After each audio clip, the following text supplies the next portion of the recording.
pagi. Pagi, Car. Oke, terima kasih. Pagi, Car. Gimana kabar? Sehat? Sehat, Car. Sehat, Car. Oke. Mudah-mudahan tetap sehat seterusnya ya. Dan tetap kalian jaga kesehatan. Nah, dicarakan mengabsen dulu. Yang masuk itu ada Ca. Sudah saya panggil semua ya. Oke, berarti yang tidak masuk di sini ada 6 orang. Nanti mungkin masuk sambil menunggu, mungkin jaringannya lemah. Nah, sebelum kita memulai pembelajaran kita berdoa dulu. Let's pray. Dear God, thank you for your blessing. Now we want to study science. Please bless us. In the name of Jesus Christ we pray, amen. Amen. Oke, thank you Bu Mora sudah memimpin dalam doa. Kita akan tebak-tebakan tentang matematika. Ini ada seekor ulat kaki 1000 ini berjalan, ya. Nah, dia berjalan. Nah, sambil setelah dia berjalan beberapa jauh, dia di depannya ini ada kotoran sapi, ya. Dia melintas. Pas dia melintas di depan kotoran sapi, berapakah jumlah kakinya? 1000. 1000. Oke, ada jawaban yang lain? Ada lagi? 700, Car. 750. 750. Oke. Jadi ketika ulat kaki 1000 melintas di depan kotoran sapi, jumlah kakinya akan tinggal 998. Kenapa kira-kira? 2 lagi untuk menutup hidung gitu, Car. 2 lagi dia untuk menutup hidung. Jadi 1000 dikurang 2, 998. Oke. Ini kalian gagal. Nah, besok-besok saya kasih lagi pertanyaan mengenai matematika seperti ini ya. Ya, apa yang dihasilkan ketika kita bernapas atau berrespirasi? Apa yang kita keluarkan? Karbon dioksida. Karbon dioksida. Satu lagi? Uap air. Air. Thank you, Lani. Dan juga Marco yang sudah menjawab.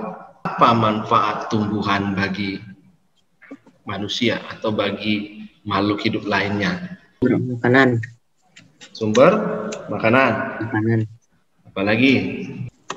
Nah, ini semua sumber makanan dan menghasilkan oksigen.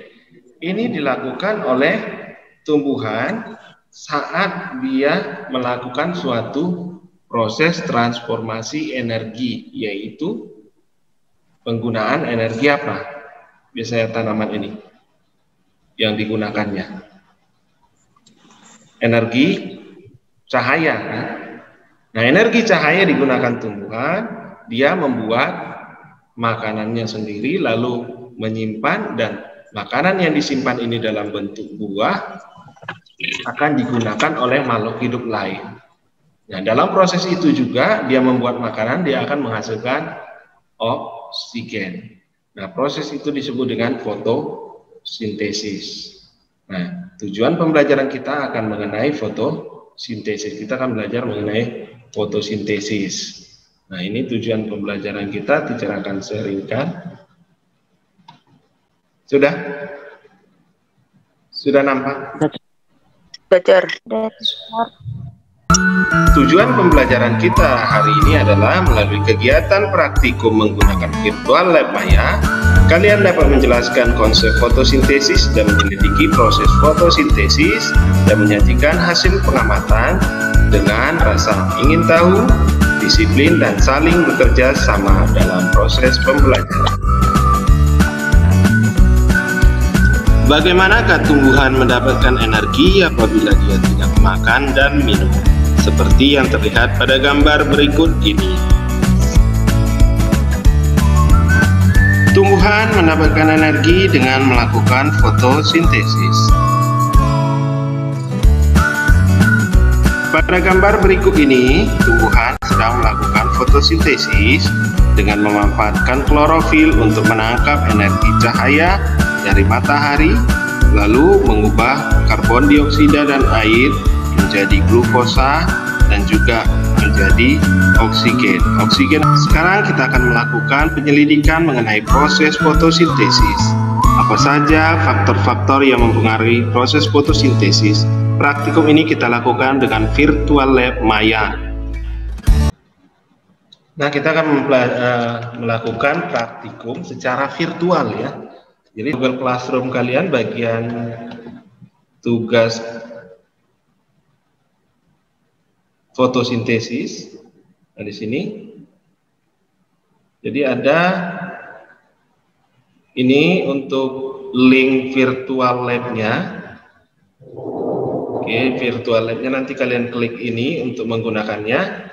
Yang selanjutnya ada tutorial menggunakannya. Ini kalian bisa lihat, tonton dulu tutorialnya sebelum kan prakteknya sendiri ya di rumah. Sendiri menggunakan ya handphone kalian juga bisa, yang punya laptop bisa juga. Klik saja linknya, nanti kalian klik. Nah, kalian mengerjakannya sendiri, tetapi ada pertanyaan, bisa kalian mendiskusikannya dengan teman, mendiskusikannya dengan kelompok yang praktikum kita sebelumnya, itu bisa kalian saling berdiskusi. Kalau ada yang mau kalian tanyakan, bisa didiskusikan di dalam kelompoknya. 10:30 ya, jam 10:30 kita akan jumpa lagi di Zoom. Semua sudah selesai mengerjakan dan mengupload ke Google Classroom.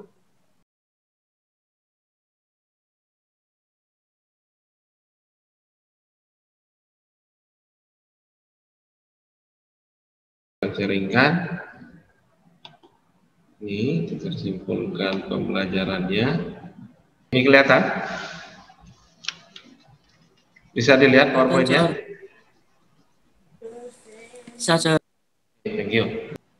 Nah, fotosintesis itu berasal dari kata fotos yang artinya cahaya, sintesis itu artinya pembentukan atau membentuk. Nah, fotosintesis itu terjadi di kloroplas. Jadi tanaman berfotosintesis, dia memanfaatkan energi matahari atau cahaya matahari. Tapi prosesnya ada dua. Ada disebut dengan proses reaksi terang, ada namanya reaksi gelap. Proses reaksi fotosintesis adalah CO2 ditambah air akan menghasilkan gula atau glukosa ditambah oksigen. Oke. Ada percobaan-percobaan yang berkaitan dengan pembuktian fotosintesis. Nah, ada percobaan-percobaan yang dilakukan peneliti. Nah, apa buktinya bahwa fotosintesis itu menghasilkan oksigen? Maka ada di sini percobaan Ingenhousz. Yang kedua, percobaan Sachs itu membuktikan bahwa fotosintesis menghasilkan amilum atau glukosa. Faktor-faktor yang mempengaruhi fotosintesis. Oke, itu mengenai fotosintesis. Nah, sejauh ini ada yang mau kalian tanyakan? Tidak, Cer. Oke, jadi seperti ini ya. Ketika kita sudah mempelajari fotosintesis ini, bahwa kita bisa lihat fotosintesis itu menyerap karbon dioksida menghasilkan oksigen. Maka manfaat tumbuhan salah satunya adalah untuk mengatasi pencemaran udara. Jadi polusi udara yang disebabkan oleh karbon dioksida diserap oleh tanaman, lalu mengubahnya menjadi oksigen. Oksigen ini dimanfaatkan oleh makhluk hidup lain, sehingga dia mengurangi pencemaran udara. Terutama gas karbon dioksida ini sangat berbahaya karena dia bisa menyebabkan pemanasan global. Di rumah kalian atau di pekarangan rumah, setidaknya ada menanam pohon. Penilaian pengetahuan yang ini, yang ada tulisan link.